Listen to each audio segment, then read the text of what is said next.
Good morning, folks. Jerry Tindell here. I'd like to go through a little system here that I like to check before I go on a trail ride or before I go do something with my mule. Just a little warm up, a little loosening up drill. So I want to check this mule out to see how attentive I can get her and how soft I can get her. I want to check my left flexion. Now this is going to break things down for you.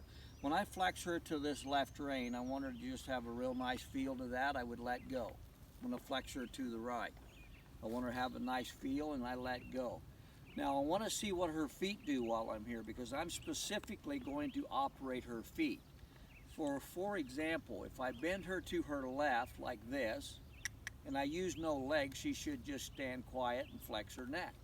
If I flex her to the right and use no leg, she should stand quiet, flex soft to the bit, and stay quiet. So now here's where our moving comes about. So when I flex her to her left, now I'm going to use my left leg third position. Now she kind of walked around there just a bit. I wouldn't worry about that, but I'm going to break it all down so I have each individual piece. Left leg third position moves the hindquarters. Just like that. Now when she moves her hindquarters, I want to see if she pushes on my hand, which she did. So I'm going to eliminate that. Here's my right rein, pause, right leg, hindquarters to the left. See, she's drifting over to the barn all the time. So when you do this, you've got to be very specific. You don't want the mule to move her feet in a way that gives her control.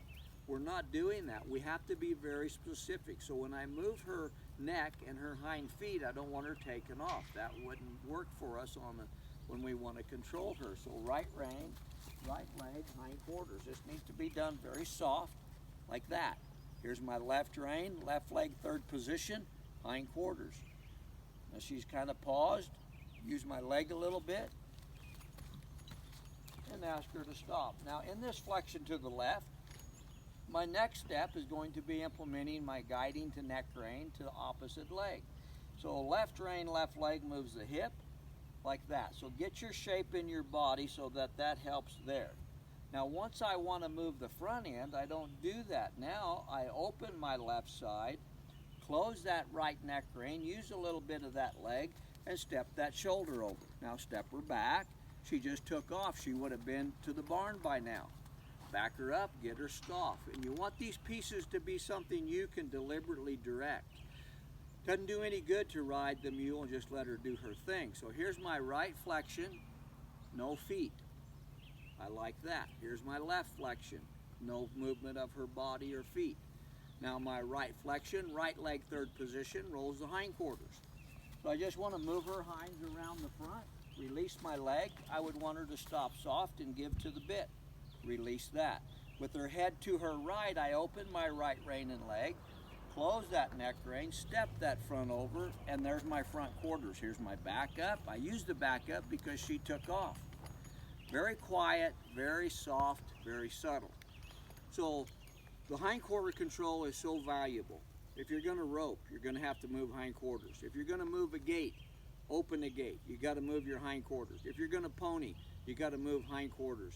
If you're going on a trail ride, you've got to move hindquarters. It is true, we move front quarters and hindquarters. Don't get that confused with all that bending and suppling. It all has to happen together. So we're not bending the mule just to bend her around. We want to control all four corners. So I want the left flexion for the hindquarters, left flexion for the front quarters. Right flexion for hindquarters, right flexion for front quarters. Then I want the soft feel, give to the bit. Break at that pole, soften that up. I'll show you from the side view here. Ooh. Now see where she's drifting over to my right. That's where the barn is. If you don't know that, she'll be home in a moment and then we won't have any control. So as you start implementing these pieces, see her take off and go to the barn again. Just think. Now I'm going to move the front quarters to her left. There, and then pause, back up, release her. Now watch what happens when I let her go. See her move her hip over to the left? She wants to go to the barn. This is that sour behavior you folks are dealing with. See her take off to her right again? She's going home. She's like a homing pigeon. So we have to start using these pieces separated before we can put them together. She's going to her right. Why have you not seen her go that way? There's no interest, there's no draw. She doesn't want to go there. She wants to go back to her house. Right there it is again. So if we can implement these pieces in a very thoughtful, there's a nice change. I like that change. She gave very willing. She moved off a really kind off of a very light request. That's how I would like to ride them. So just think about this stuff. Be aware of where they're trying to drift to and where they're trying to head to. It'll sure make a better connection for you and for your mule.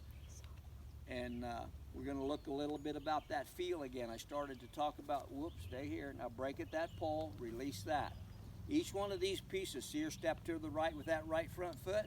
She's taking me to the house. She knows that, I need to know it.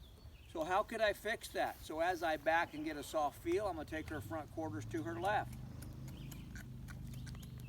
There, see that step over? That takes that mind and starts to teach it not to drift to the house. Very interesting things, very helpful and very fun. We'll stop, get a softness in that bit, break at that pole, and whoa. That's some little bitty tips, folks, that'll break all your body control stuff down. You have to do it in a controlled environment when you're quiet and thoughtful. And then when you get on the trail or you go roping or you go to some event, it all comes together. So thank you all very much. We appreciate you paying attention to the articles. Hope they're helpful. Give us a call, let us know, and we'd be happy to hear from you. Thank you very much.